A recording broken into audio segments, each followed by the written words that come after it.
Bickley and Marotta mornings. Arizona sports. The local sports leader. Bickley Blast. The Suns will spend Tuesday night watching basketball, not playing basketball, and to date, that is by far their biggest victory of the season. Avoiding the play-in may not seem like much for a team chest deep in luxury tax, but it's a big deal in the Western Conference, and it means, barring a freak injury in practice, the Suns will be well-rested and fully healthy entering their championship or bust postseason, and that has always been priority number one. There's also a growing hope that the late season ascension of Bradley Beal isn't just a bender or a hot streak, rather a great player finally showing the range of his game, a player turning out to be a far better defender than his reputation would lead you to believe, a player who can clearly wreck you on both sides of the floor, and a player who finally makes this super team look, well, kind of like a super team. Of course, it might all be a mirage. The Suns have been reckless with their focus, reckless with our emotions all season long. It's why the fan base seemed on the verge of mutiny a few times this season, most recently when the scoreboard read 35-4. But there are very few fan bases in North America that deserve redemption more than us, and maybe, just maybe, this is the year the basketball gods finally move on to their next victim. All right, today's Bickley Blast brought to you by my great friends at Chapman BMW who make luxury attainable. Find them online at chapmanbmw.com. I mean, they brought them in for a reason. It's a reason that they're top-heavy. That's what everybody say, right? It's a reason why, everybody keep going around the first apron and second apron. I still don't even know what the hell that means, but I just keep hearing about it, right? Cooking apron, whatever you want to call it. But he can be that piece to get them over the hump. Like, we saw a flash of what he had, 36, 38 last night. 36. In a must-win situation. So I think he can be that guy, right? And when it comes down to Bradley Beal, it's all about his health. Like, how healthy is Bradley Beal? That's what it solely comes down to. It's Kendrick Perkins of ESPN. He was on with Wolf and Luke yesterday with Paul Calvisi sitting in talking about Bradley Beal, whether or not he can be the heartbeat of the team. And I don't think we should be seduced by the number. Again, we'll focus on numbers in terms of as opposed to impact. Mm-hmm. The impact and the numbers were there for Bradley Beal on Sunday in that game against Minnesota. He was magnificent. But if you can bottle up the impact, the energy he's playing with on both sides of the floor, the efficiency he's working with offensively, how hard he's working defensively, the leadership he's providing, the leadership, the emotion he's showing, cut and paste that over the course of any best-of-7 series, and the Suns are going to do pretty well. Mm-hmm. Don't get tied to the fact, hey, Bradley Beal needs to score 36 for the Suns to win. No, he doesn't. No, that's not it. He doesn't, but he's got to impact the game at that level.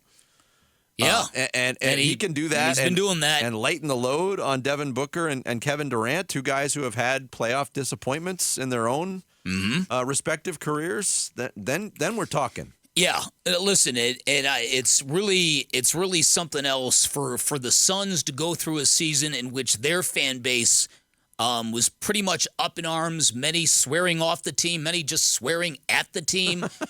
And then the whole thing to be flipped now, where it's the Timberwolves fans who are going, oh, great, of course, this is the Minnesota way. That is exactly what I've been reading comment boards from Minnesota. I know a guy who's a Timberwolves fan. He's like, yeah, the one team we didn't want to play in the first round was the Suns, and here we go.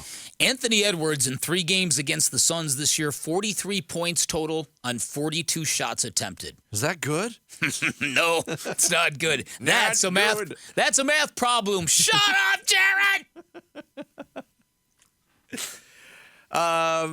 So, look, I think a lot of people, I'm not going to say it's going to be unanimous, but a lot of people are looking at that particular matchup and the recency of the matchups and the one-sided nature of the matchups, and they're going to favor the Suns in the series. Kendrick Perkins, however, not necessarily one of them. I just think the physicality of the Timberwolves, I think is built for the playoffs. I think you give Karl Anthony Towns, a week of rest.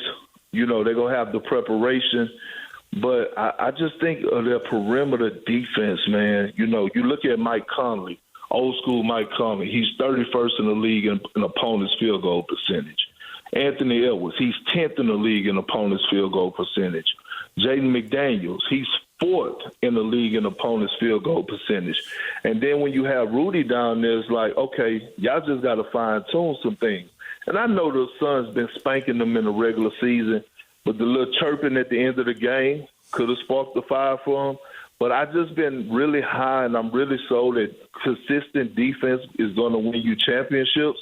And I think that the Minnesota Timberwolves' physicality might overshadow the Phoenix Suns. But again, I got the series going 6 or 7 games. I haven't put out my prediction yet. I think it might go 7, but I still wouldn't be surprised if Phoenix win it. It's a hard series to pick. Yeah, Kendrick Perkins, I'm not saying he's ignoring the 3 games head-to-head, but to pick the Timberwolves with that sampling of head-to-head competition, you kind of are ignoring it. And you know, he's relying on the 79-game sample outside of what the Suns, what the Wolves did against the Suns, which is fair to do. I mean, it's a much bigger sample. Right. And I do think the Timberwolves are capable of playing way better than they have against Phoenix this year. There's no doubt. Yeah, and you talk about the comfort level that the Suns have against this team. Their turnover issues magically go away against the Timberwolves, which is weird because they're allegedly one of the best defensive teams in the association. So maybe it locks them into a level that other teams don't. I don't know.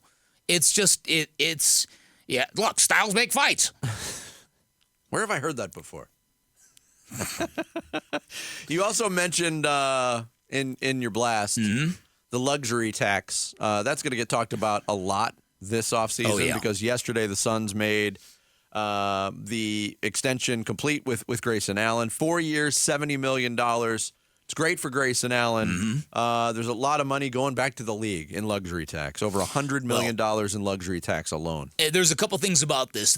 You can look at it as the Suns had to do this move because, as you've heard from people, that if things go really bad and they have to do something dramatic like before next season, you need things to package and people to trade. Yes. So it's good business. And secondarily, something Gambo brought up about a week ago that I thought I hadn't even thought of before, and it was the idea, if you're tinkering with putting Royce O'Neal in the starting lineup, it's good to secure Grayson Allen's signature on that contract beforehand.